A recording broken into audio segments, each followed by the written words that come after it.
ಪೂರ್ವದಲ್ಲಿ ನಿರ್ಜೀವ ಕಾಳಿಯನ್ನ ಪೂಜಾ ಮಾಡ್ತಾ ಇದ್ದೆ ನಾನು. ನಿರ್ಜೀವ ಅಂದ್ರೆ ಜೀವ ಇಲ್ಲದೆ ಇರ್ತಕ್ಕಂಥ.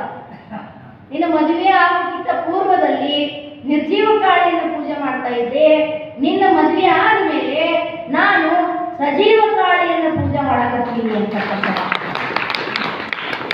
ಅಂದ್ರೆ ಹೆಂಡತಿಯನ್ನೇ ದೇವಿ ಸ್ಥಾನದಲ್ಲಿ ಕೂರಿಸಿ ನಾನು ಪೂಜಾ ಮಾಡಕತ್ತೀನಿ ಅಂತಕ್ಕಂಥ ಅಭೂತಪೂರ್ವವಾದ ಮಾತನ್ನ ಹೇಳಿದ್ರು. ನಮಗೆ ಬಹಳ ಖುಷಿ ಅದ, ನಮಗೆ ಬಹಳ ಸಂತೋಷದ ಬಹಳ ಹೆಮ್ಮೆ ಅದ. ಆದ್ರೆ ಗಂಡ ಹೆಂಡತಿ ಮಧ್ಯದಲ್ಲಿ ಇರ್ತಕ್ಕಂಥ ಒಂದು ಪವಿತ್ರವಾದ ಸಂಬಂಧ ಏನಿತ್ತಲ್ಲ ಅದು ಅವ್ರ ಮಧ್ಯದಲ್ಲಿ ಇರಲಿಲ್ಲ. ಇದಕ್ಕಿಂತಲೂ ಒಂದು ಹೆಜ್ಜೆ ನಮ್ಮ ಶರಣರು ಮುಂದಿರ್ತಾರೆ. ಅದನ್ನ ಹೇಳಕ್ ಹೋಗ್ತಾ ಇದ್ದೀನಿ. ಬಸವಣ್ಣವರು ಇದಕ್ಕಿಂತಲೂ ಒಂದು ಹೆಜ್ಜೆ ಮುಂದಿರ್ತಾರೆ. ಹೆಂಗಪ್ಪ? ಬಸವಣ್ಣವರಿಗೆ ಮೊದಲು ಮದುವೆ ಆಗಿತ್ತು. ಗಂಗಮ್ಮ ತಾಯಿಯನ್ನು ಮದುವೆ ಮಾಡ್ಕೊಂಡಿದ್ರು. ನಂತರದಲ್ಲಿ ವಿಚಾರದ ಸಾಕು ತಂಗಿಯಾಗಿರ್ತಕ್ಕಂಥ ನೀಲಮ್ಮ ಬಸವಣ್ಣವ್ರನ್ನ ಇಷ್ಟಪಟ್ಟರು. ಬಸವಣ್ಣವ್ರನ್ನ ಇಷ್ಟಪಟ್ಟರು. ಅವ್ರು ಕರಗಿದ್ರು, ಕುಂದಿದ್ರು, ಅವ್ರಿಗೆ ಬೇಸರ ಆಗಿತ್ತು. ಹಿಂಗಾಗಿ ಅವರಿಗೆ ಮತ್ತೆ ವಿವಾಹವನ್ನು ಮಾಡಿದ್ರು.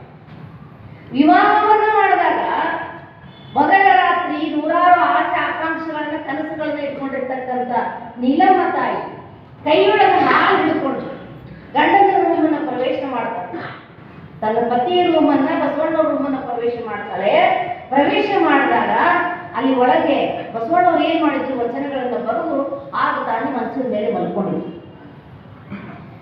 ಅವ್ರು ಏನ್ ಮಾಡಿದ್ರು, ಏನು ಹೊತ್ಕೊಂಡಿರ್ಲಿಲ್ಲ. ಕಾಲಿನ ಹತ್ರ ಇರ್ತಕ್ಕಂಥ ಒಂದು ಶಾಲನ್ನ ತೆಗೆದುಕೊಂಡು ಅವರ ಎದೆವರೆಗೂ ಹಚ್ಚಿದ್ಲು.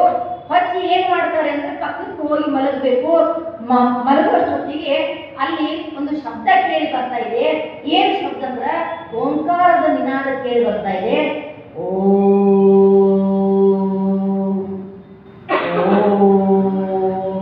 ನೀಲಮ್ಮ ಗಾಬರಿಯಾಗಿ ಬಿಟ್ಟು ಏಕ್ದಮ್. ಈ ರೂಮಿನೊಳಗ ನನ್ನ ಇವ್ರನ್ನ ಬಿಟ್ಟು ಬೇರೆ ಯಾರಿಲ್ಲ ಅಂದ್ರೆ ಓಂಕಾರವನ್ನು ಯಾರು ನುಡಿಯಾಕತ್ತಾರೋ ಅಂತ ತಿಳ್ಕೊಂಡು ಬಸವಣ್ಣನವರ ಹೃದಯಕ್ಕೆ ಕಿವಿ ಇಟ್ಟು ಕೇಳಿದಾಗ ಆ ಬಸವಣ್ಣವರ ಹೃದಯಾಂತರಾಳದಿಂದ ಓಂಕಾರದ ನಿನಾದ ಬರ್ತಾ ಇತ್ತು. ಓಂಕಾರದ ನಿನಾದ ಬರ್ತಾ ಇತ್ತು. ಆಗ ನಮಗನ್ನಿಸ್ತು, ನಮಗೆ ಗೊತ್ತಾಯ್ತು ಬಸವಣ್ಣನವರು ಜಾಗ್ರ, ಸ್ವಪ್ನ, ಸುಷುಪ್ತ ಅವಸ್ಥಾತ್ರಯಗಳಲ್ಲಿಯೂ ಕೂಡ ಓಂಕಾರವನ್ನು ನುಡಿತಾ ಇದ್ರು. ಬೇಡಲಿ, ನಿದ್ದೆ ಮಾಡ್ತಿರ್ಲಿ, ಮಕ್ಕೊಂಡಿರ್ಲಿ, ಕುಂತಿರ್ಲಿ, ಅವರು ಓಂಕಾರದ ನಿನಾದವನ್ನು ನುಡಿತಾ ಇದ್ರು.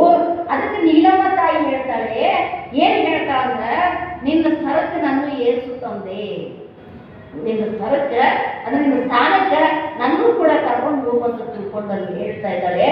ಗೋಡೆ ಮೇಲೆ ನೋಡಿದ್ರೆ ಒಂದು ವಚನದ, ಏನು ವಚನ ಅಂದ್ರೆ ಸಂಸಾರ ಎಂಬ ಶ್ವಾನ ನಟ್ಟಿಯನ್ನ ಮೀಸಲ ಬೀಸಲ ಮಾಡದಿರಯ್ಯ.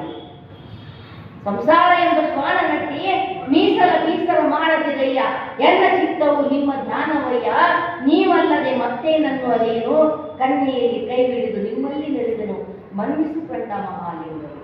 ಸತಿಯಾನುಪತಿ ನೀನು ಅಯ್ಯ. ಮನೆ ಒಡೆಯ ಮನೆಯ ಕಾಯ್ದಿಪ್ಪಂತೆ ನೀನೆಂದು ಮನವ ಕಾಯ್ದಿಪ್ಪ ಕಂಡನು. ನಿಮ್ಮ ಗೋತ ಮನವ ಅನ್ನಕ್ಕೆ ಹರಿಸಿದರೆ ನಿಮ್ಮ ಅಭಿಮಾನಕ್ಕೆ ಹಾರಿ ಕೂಡಲು ಬಂದೆ.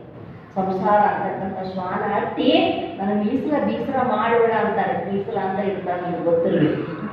ಅದು ಅದನ್ನ ಹಟ್ಟಿ ಅದು ಬಂದು ಆ ಸಂಸಾರ ಅಂತಕ್ಕಂಥದ್ದು ನಾನು ಕೆಡಿಸ್ಬೇಡ. ನಿಮ್ಮ ಗೋತ ಮನವ ಅನ್ನಕ್ಕೆ ಹರಿಸಿದರೆ ಒಂದು ಸಲ ಮನಸ್ಸು ನಿಮ್ಮೊಳಗೆ ಒಂದಾಗಿ ಬಿಟ್ಟದ, ಅದು ಅನ್ನಕ್ಕೆ ಹೋದ್ರೆ ಬ್ಯಾರೆ ಕಡೆ ಹೋಯ್ತು ಅಂದ್ರೆ ನಿಮ್ಮ ಆಣೆ ಅಂತಕ್ಕಂಥ ಮಾತು ಹೇಳ್ತಾರೆ.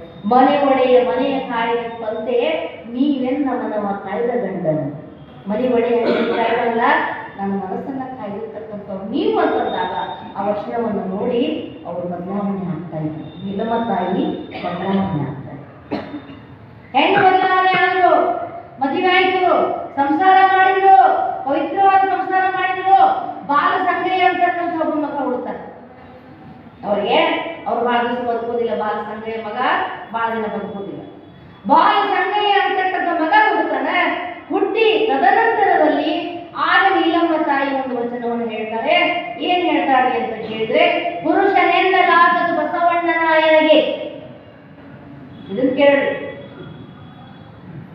ಪುರುಷನೆನ್ನಲಾಗದು ಬಸವಣ್ಣನಾಯನಿಗೆ, ಸ್ತ್ರೀ ಎನ್ನಲಾಗದು ಆನು ಬಸವನಿಗೆ. ಬಸವನೆನ್ನ ಶಿಶುವಾದನು, ಆನು ಬಸವನಿಗೆ ಶಿಶುವಾದನು. ಪ್ರಮಥರು ಪುರಾತನರು ಮೆಚ್ಚಿದ ಕಾರಣ ಅಂತ ಅಂತಕ್ಕಂಥ ಮಾತನ್ನ ಹೇಳ್ತಾ ಇದೇನು ಮದುವೆಯಾಗಿ 50, 60, 70 ವರ್ಷ ಆದ್ಮ್ಯಾಗ ಹೇಳಿದ ವಚನ ತಿಳ್ಕೊಬೇಡ್ರಿ. ಏನ್ ಹೇಳ್ತಾಳೆ?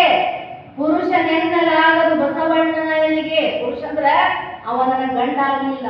ನಾನು ಹೇಳೋದು ಅರ್ಥ ಆಗ್ತದೆ ನಿಮಗೆ? ಅವನ ಗಂಡ ಆಗ್ಲಿಲ್ಲ. ಪುರುಷನೆನ್ನಲಾಗದು ಅವನ ಗಂಡ ಆಗ್ಲಿಲ್ಲ.